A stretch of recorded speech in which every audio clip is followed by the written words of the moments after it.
everybody, welcome to my homestead and welcome to my channel. In this video, I want to cover what's going on with Christianity because this is just another sign of the times. I don't think I'm going to cover anything too new, but well, it might be a little bit surprising to some. So if you haven't already, please make sure to subscribe, like this video. If you end up liking it, make sure to share it on your social media. This is important to know. What's going on in the religious world, and then make sure to leave your comments. So it probably isn't too much of a surprise to you that Christianity and just kind of like faith in general is kind of like um, declining in the United States and also throughout the world.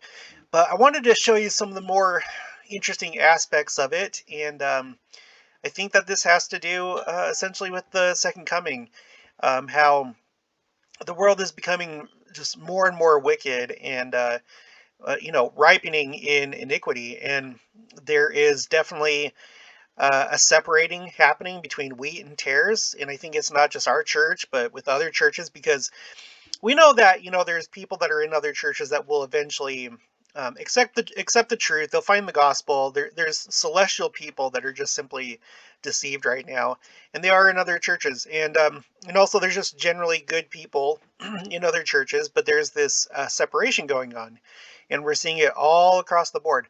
So let me just start here with this Wikipedia article. This is called Christian Population Growth.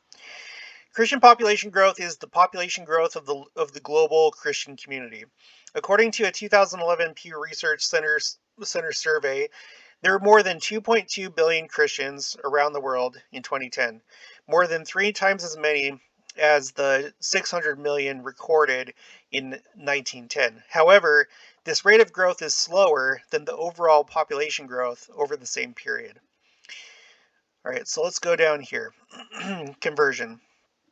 Okay, according to Pew Research, religious switching is projected to have a modest impact on changes in the Christian population.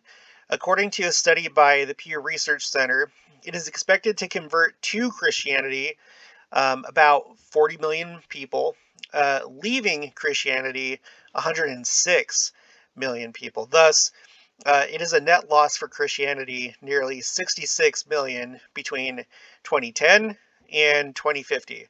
And according to the same study, Christianity is expected to have the largest net losses through religious conversion. So that's just talking about people converting. There's going to be more people converting away from Christianity than converting to Christianity. All right, let's look at the Catholic Church. So there's something going on with the Catholic Church where basically it's having well, just like it says here, the increase was 33% in Africa. So like Africa is like starting to become a major place for the Catholic Church. They're having a lot of growth in membership there, but only 1.17 in Europe.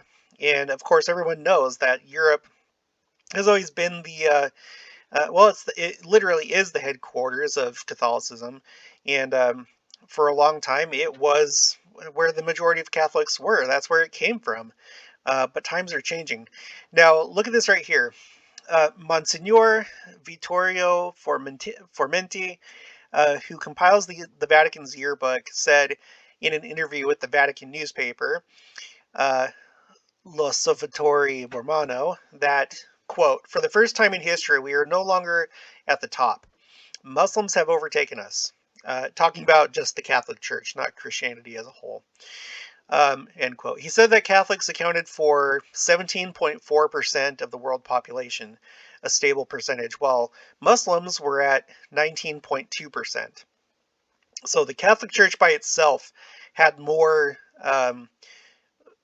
members than all of Islam, but that has changed. So now, when you're looking at world population, the Catholic Church is at 17%, Muslims are at 19%. Quote, "It is true that while Muslim families, as is well known, continue to make a lot of children, Christian ones, on the contrary, tend to have fewer and fewer." End quote. The Monsignor said, though Africa and parts of Asia are the exception.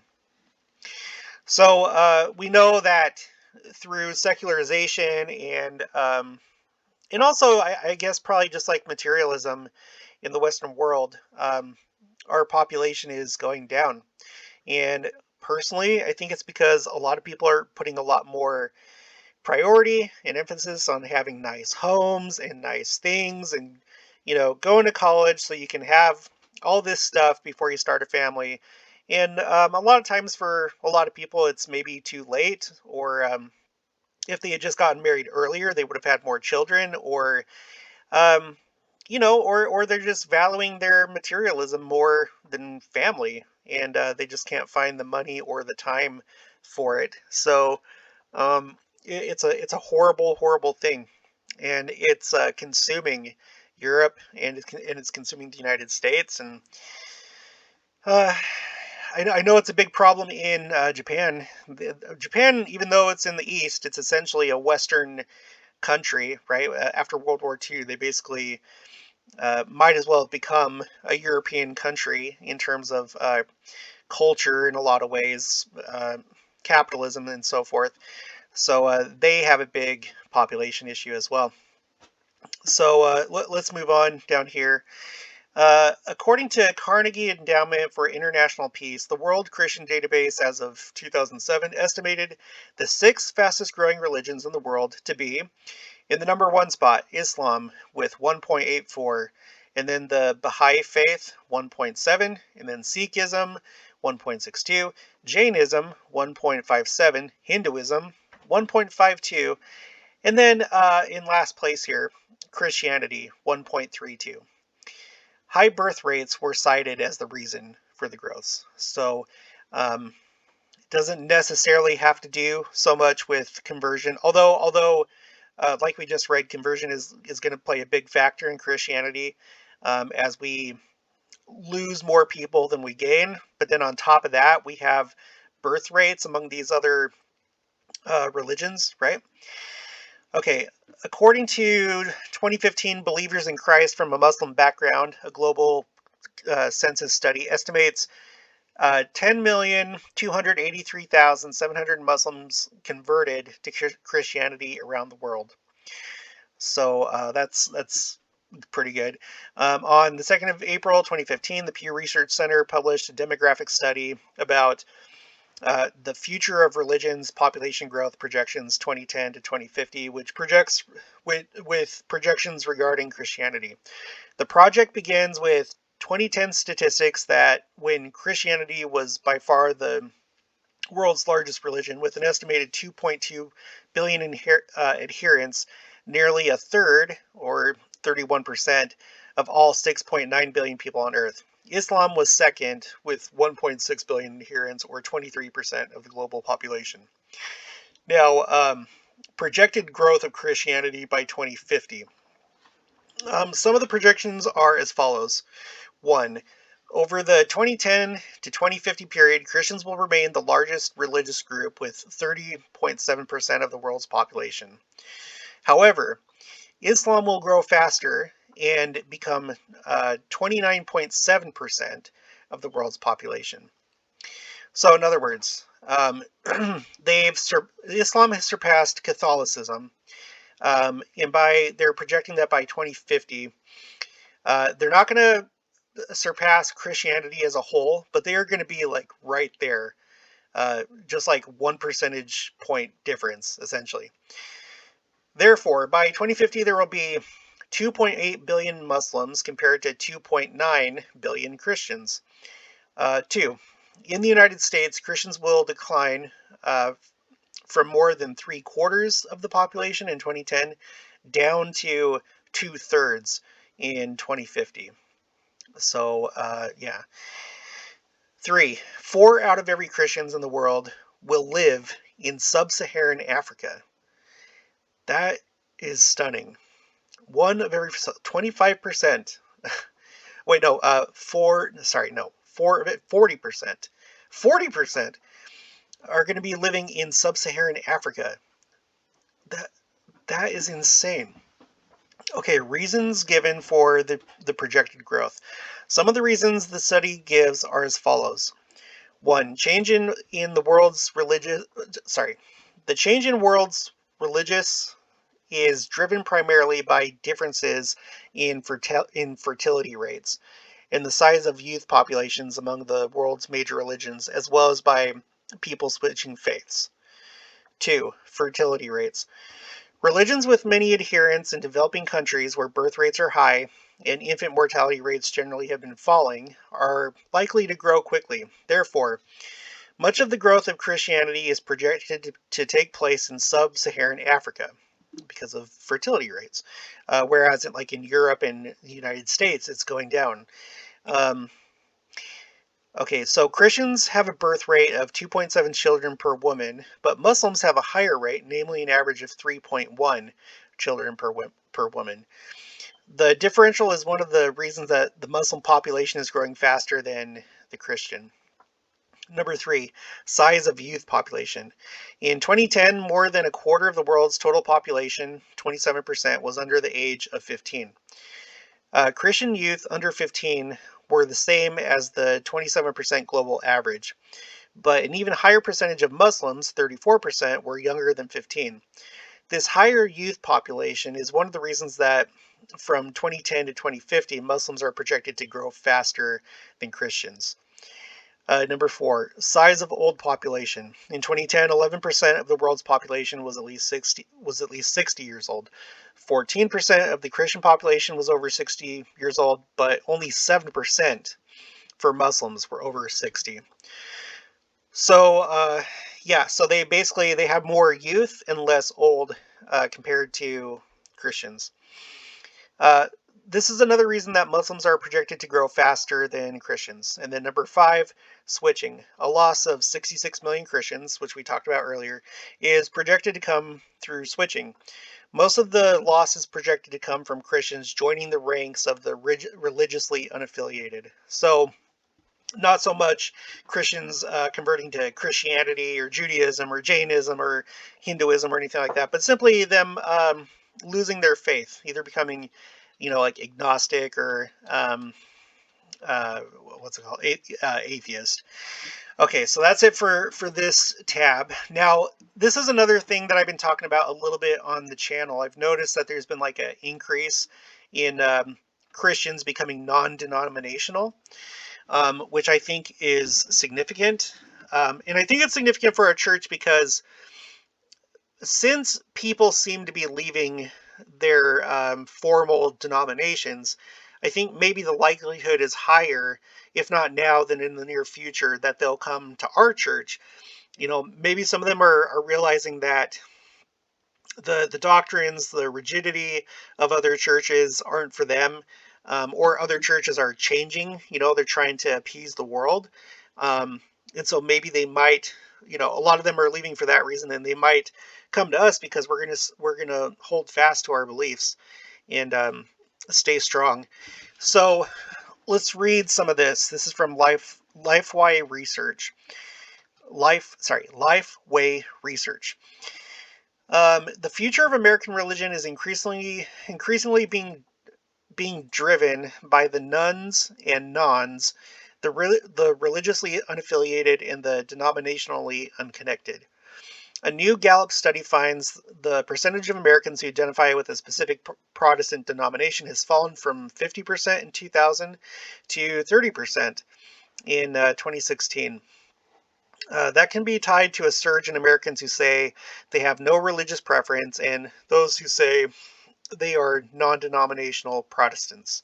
From the year 2000 to 2016, nones rose from 10% to 20%. While non-denominationals almost doubled as well, climbing from 9 to 17%. Okay, who are the non-denominational Christians? Pew Research's most recent religious landscape survey also found an increase in non-denominationals. According to Pew, millennials seem to be more attracted to non-denominational churches than previous generations are. Among all Protestant denominational families large enough to examine, non-denominationals had the highest percentage of millennials, 30%. So the youth seem to be going the way of leaving their traditional churches, essentially. It's crazy. Okay, so what do non-denominational Christians believe? Some theologians worry the growth of non-denominationalism is part of a broader shift in American Christianity. Quote, there's a trend toward what I call generic Christianity, um, that is very feeling centered and pragmatic and somewhat anti intellectual, end quote. Roger Olson, a theology professor of Baylor University, George W. Truett Theological Seminary, told Christianity Today. Uh, as denominational as denominational particularities are ignored or hidden, what's often left is lowest common denominator spirituality, that is often little more than worship and discipleship, devoid of cognitive content. The result is often folk religion rather than historic classic biblical Christianity. Now, that's an interesting thing. He's basically saying that people are leaving these um, cognitive, uh, uh, what's it called? Cognitive, kind of like dogmas and doctrines, right? Which maybe that's good because although I think the Reformation was obviously important, uh, we have all these people that broke away from the Catholic Church. Um, Essentially, what you have is you have people that you know interpreted things a certain way, and then therefore became a church. And essentially, what you have is you have all these different people that most likely through their own um, trusting the flesh, trusting in their own arm, their own strength. They've created their own churches, probably with like good intentions, a lot of them. Um, so essentially, based on somebody's best judgment, and now I think the time for that is coming to a close, and maybe some people are kind of realizing that. Um, I look sometimes at our church and some of the different groups and stuff that pop up from time to time regarding any given issue. Not one in particular, but just like I could see how so easily people can break away from a church and then start their own church based on certain things that they fixate on, right? So maybe it's not such a bad thing that these people are leaving these like traditional schools of thought, these different denominations with their doctrine. Maybe the Lord is preparing them to accept the true church. We'll just have to see. So let's continue. The good news, however, is that non denominational Christians are often the group most likely to believe core Christian doctrine. According to Pew, they are the self identified Christian group most likely to say they believe God exists, 91%. Um, and there are clear standards for right and wrong, 57%. Well, that sounds pretty good. If they have those qualities uh, over their peers that are still in their original denomination, then what does that say to you, and what does that say about that denomination? Um, Self-identified members of a non-denominational church are also among the most likely to pray at least daily. Say religion is very important to their life. Attend church at least once a week. Participate in a small group at least once a week, and read the Bible at least once a week. So it seems that these people, they are actually more religious. Maybe they're the wheat, and those that are left behind are the tares. I don't know. I'm not going to pass judgment on these other churches because I don't have any experience with them. I'm just kind of trying to interpret this information. But it sounds like those that have left are maybe stronger in their faith. They're more active in their as far as their beliefs go. It's interesting. It's interesting. And then I just pulled up like a few graphs so you can kind of see what's going on here. So this graph right here, uh, this is from gordonconwell.edu, percent of world's Christians in each continent. And so you can see Europe here in the green. This goes from 1900 to the year 2100. And Europe is just in free fall, essentially. And you have Latin America here in purple. It went up, and then somewhere here in the early 2000s, it started to kind of decline. North America in the light blue, going up to the 50s, and then from the 50s on, uh, which makes sense because, in the 60s, that's like when the counterculture hippie movement kind of started and all these crazy things started happening to America. We've like lost our way. Well, it looks like we are declining as well. Not as steeply as Europe, but still pretty bad. Africa, on the other hand, is going like the opposite way of Europe. They are skyrocketing. Um, Asia is also, it's not skyrocketing, but it looks like there's going to be a pretty good increase. Uh, so anyway, so there's that.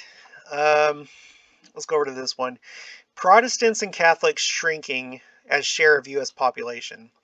All subsets of nuns are growing. So here you can see Protestants going down, down, down, and then here's Catholics also going down, down, down. And then the nothing in particular is going up. And then the agnostics, slightly, just kind of slightly going up. And then the atheists as well. But there's more increase with the nothing in particular crowd. Okay, the future of world religions. So, number of people from 2010 to 2050 in billions. So, Christians are going to continue to rise, but the Muslims, like we read before, are going to be going at a much quicker rate.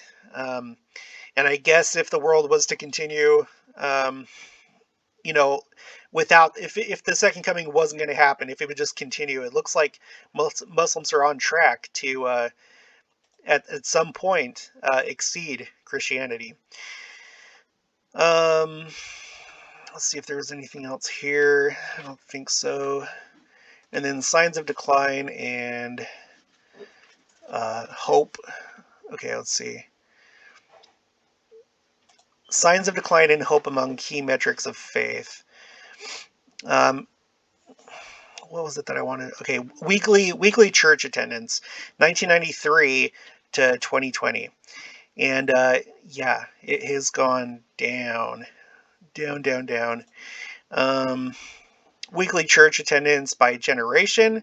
So you have millennials here at the bottom, Generation X above that, the boomers above that, the elders above that, and they all kind of parallel each other. And they don't cross paths here. None of these lines intersect at any point. So the millennials are consistently below Generation X. Generation X is consistently below the boomers, and the boomers are consistently below the elders. And all of them from 2003 to 2020 have gone down in weekly church attendance. All right. Prayer in America, 1996 to 2020. Same thing, just going down, down, down. You guys, these are signs of the times. We have to keep an eye on other religions, other Christian churches, because it's part of the wider story that's unfolding. And, it's just basically, these are basically symptoms of wickedness spreading throughout the world. The root cause of it is that the world is just becoming more and more wicked, and as that happens, you start to see these changes in all these different churches. So, not like I said, not all of it I don't think is bad. I think it could help some people while in this mortal life find the church easier as some of these other churches start to decline and go away. We'll have to see what happens with our own church. I did that previous video about church membership, and we don't know really what's going to happen after this year. Things have definitely slowed down, but we'll just have to see what happens.